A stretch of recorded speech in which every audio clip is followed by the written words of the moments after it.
presentasi ini? Ada Enggak, bukan Mbak Lili yang mencoba. Iya. Ini masa. Masaknya Mbak Lili kan nggak ada mas.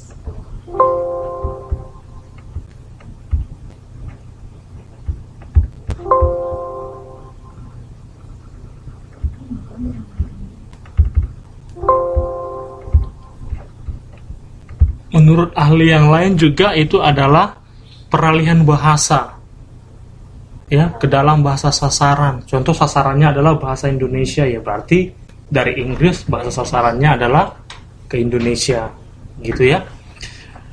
Ini saya kasih gambaran umumnya saja, karena yang paling penting dalam translation ini sebenarnya adalah prakteknya, gitu. Iya. Karena kalau teorinya, Iya sih. ini hanya untuk memahami bagaimana teknik-teknik untuk mentranslate.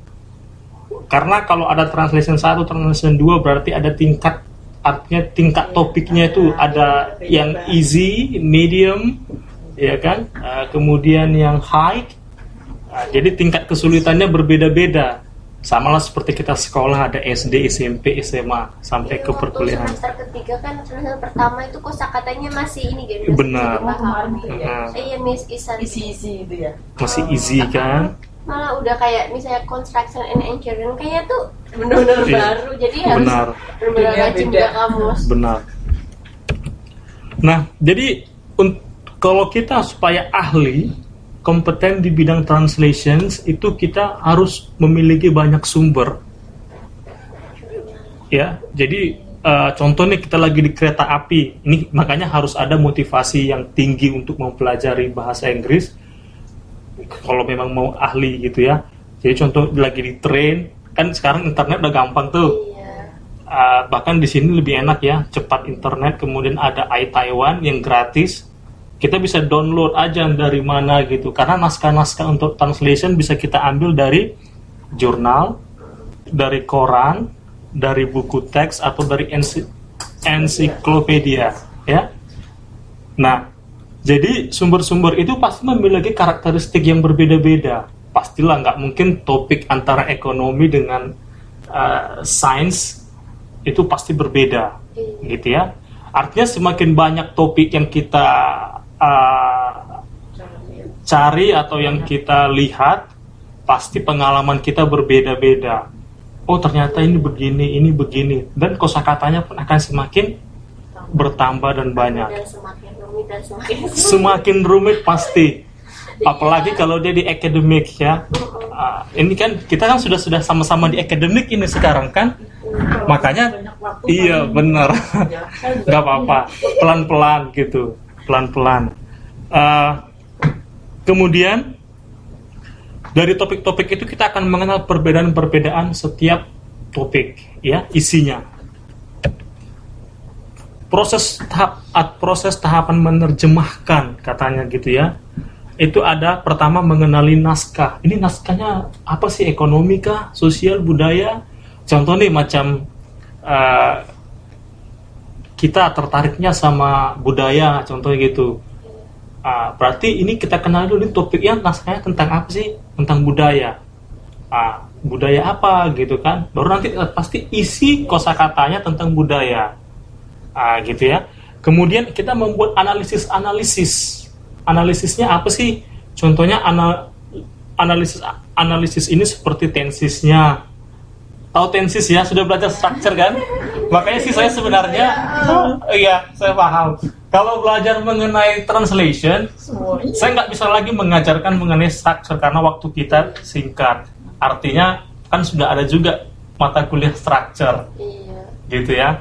Kemudian juga ada yang namanya pilihan kata, itu adalah kosakata. Kosakatanya nanti engineering, seperti di sini nanti namanya engineering. Yang ada di dalam benak kita bahwa engineering selama ini adalah teknik. Iya. Rupanya di sini berbeda, rekayasa. Rekayasa. Aku udah baca ya tadi. Iya. Engineering kok perekayasaan ya. Aku lihat apa ya, ahli teknik. Terus juga itu yang tadi kayak apa ya? Bentar dulu, aku ada satu. Bentar. Iya. Bentar. Yang kayak apa ya tadi?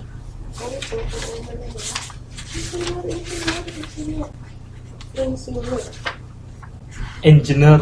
Progresif di sini kan biasanya itu ya, kayak misalnya apa ya, ada kemajuan. Ini kok di cepat sini gitu ya. kok ini malah ini ya insinyur. Jadi kayaknya beda banget gitu. Aku lihat di kamus Itulah makanya larinya nanti ke kewajaran bahasa. pelajaran bahasa. Ya. Artinya disesuaikan dengan ilmunya, interdisiplinnya itu kan. Yang kedua adalah coba untuk menerjemahkan naskah tanpa melihat jawaban. Itu dia. Nah, jadi Coba dulu. contoh nih, kamu mengerjakan ini semua, Mm-mm. coba kerjain sendiri gitu, salah benar nggak masalah gitu. Jadi nanti setelah kamu kerjakan, baru lihat hasilnya. Oh ternyata ini kesalahan saya di sini, kesalahan saya di sini. Oh ternyata ini menggunakan ini. Artinya kita bisa menganalisa sendiri kan. Nah, baru iya. Kata lebih pasnya itu yang Iya, dari benar. mana gitu ya. Kata, dan itu akan menambah perbendaharaan Iya, ilmu malah kita. iya, seperti itu. Benar. Ketiga, pengayaan atau menganalisis kesalahan tadi yang saya katakan itu, ya. Iya.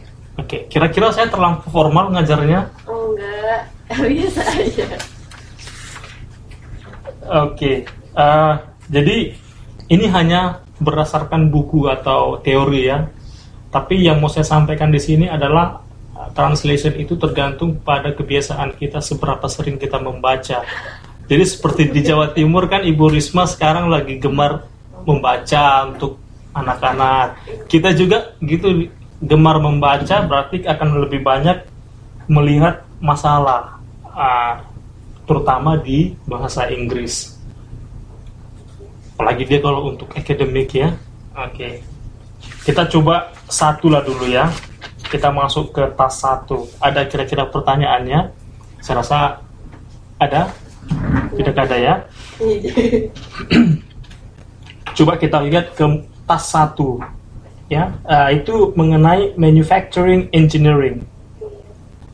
Coba ini translation juga harus bisa, karena kalau mentranslate kan siapa tahu kamu nanti menjadi interpreter di Kementerian Luar Negeri. Oh ini ya Allah, gak segitunya impiannya selangit. Kan kita nggak tahu ya. Atau kamu nanti bisnismen, ada hubungan dengan orang Saya asing. incaran saya. Iya. Jadi kan harus bisa juga menerjemahkan dengan orang lain. Jadi kan menerjemahkan ini kan berarti Saya itu nih, sering lihat orang kan bahasa Inggris ya, kita kan ada leader apa itu meeting gitu ya. Lah itu kan ada orang entrepreneur kan. Nah itu orangnya ngomong bahasa Inggris, yang bahasa Indonesia langsung interpreternya gitu kan. Wah, itu luar biasa banget gitu kan. berarti kan yang perlu juga dimiliki oleh seorang interpreter adalah atau penterjemah, kemampuan berbicara, artinya pronunciation. Jadi saya mau coba dengar dulu pronunciationnya masing-masing gitu ya. Oke, coba dimulai dari Mbak ini lah. Yang ini ya, manufacturing. Iya. Manufacturing engineering. Introduction. Manufacturing engineering may be defined as designing the production process for a product. Although there is a large difference of opinion on exactly what is included in the design of a production process, almost all people will generally agree with the above definition.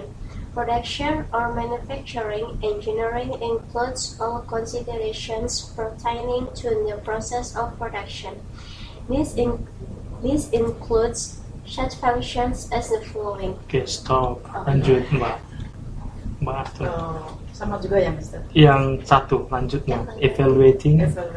Okay. Number 1 is evaluating the manufacturability of the product. Number 2, selecting processes and setting process parameters such as cutting tool material, size and shape, cutting speed, depth of cut, and so on.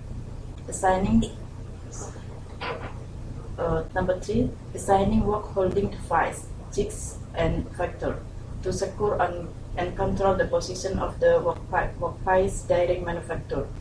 Number 4, estimating the cost of manufacturing the part. Number 5, assuring the quality of the part produced. Oke.